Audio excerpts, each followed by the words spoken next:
Alright, so back from my previous video I mentioned the suffix ed, the ed sound, right? And there were three types of sounds.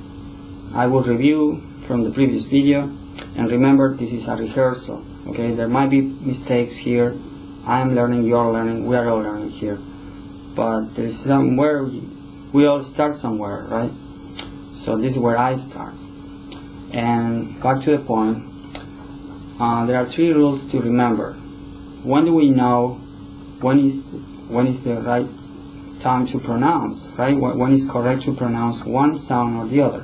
So rule number one, the tête-d'être strategy. The tête-d'être strategy means that whenever a root word ends with the D or T at the end, there will be an ed sound.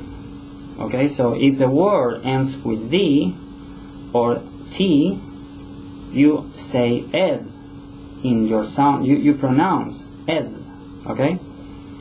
So can you think of an example? I'll give you one. Land, the word land ends with D, right? Land. So you will say landed.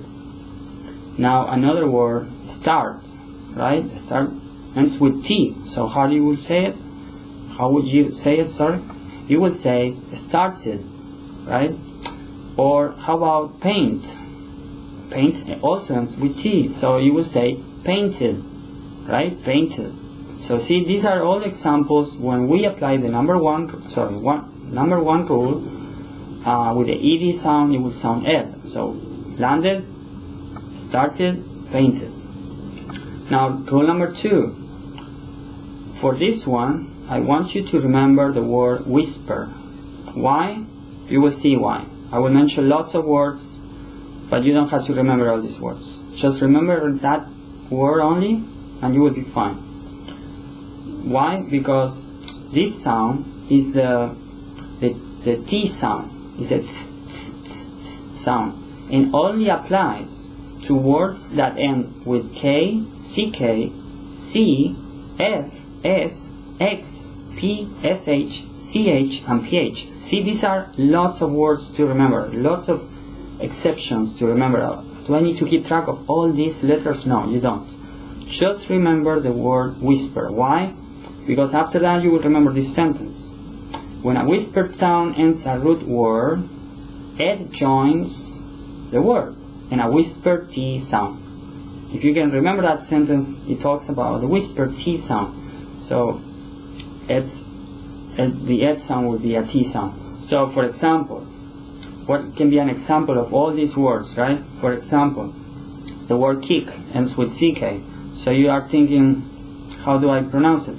You think of the whispered sound, right? Ends with T, right? So whispered, kicked will be the answer to that. Kicked, kicked. The word is the infinitive, kick. Kicked is how you pronounce. Now how about pump? It would be pumped, right? Pumped. Or how about pitch? Here's a tricky one. Pitch. You think pitch ends with CH. In Spanish you never say anything after that CH. I mean, of course you can continue, but you don't mix CH sound with another consonant. You don't. That's unthinkable in Spanish, at least. I don't know other languages, but here in English it's very important to remember that. So you will do that. So pitch, you can say pitched. You don't finish and say pitch and nothing more. So you have to remember that. Put the T at the end. Pitched, and then you will be right.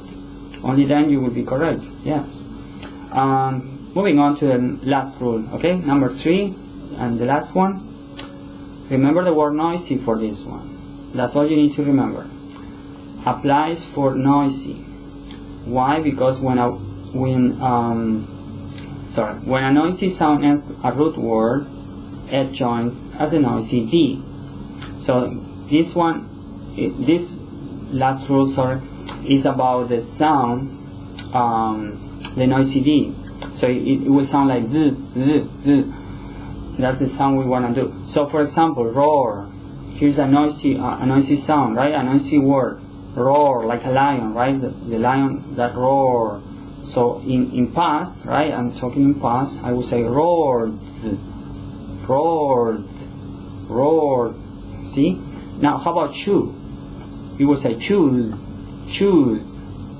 Or sneeze, sneeze, sneeze.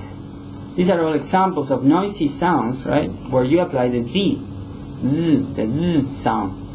So that's the rule number 3 and the last one. I hope this was helpful, and that pretty much covers examples on ed suffix, the ed suffix, how to come up with examples. Again, this was a rehearsal. Yeah, please bear in mind this is a rehearsal, because there could be a video where things would be so much more improved than what you see on a rehearsal format. Okay, that's what this is. I hope you have a wonderful day. Thank you for staying. See you around.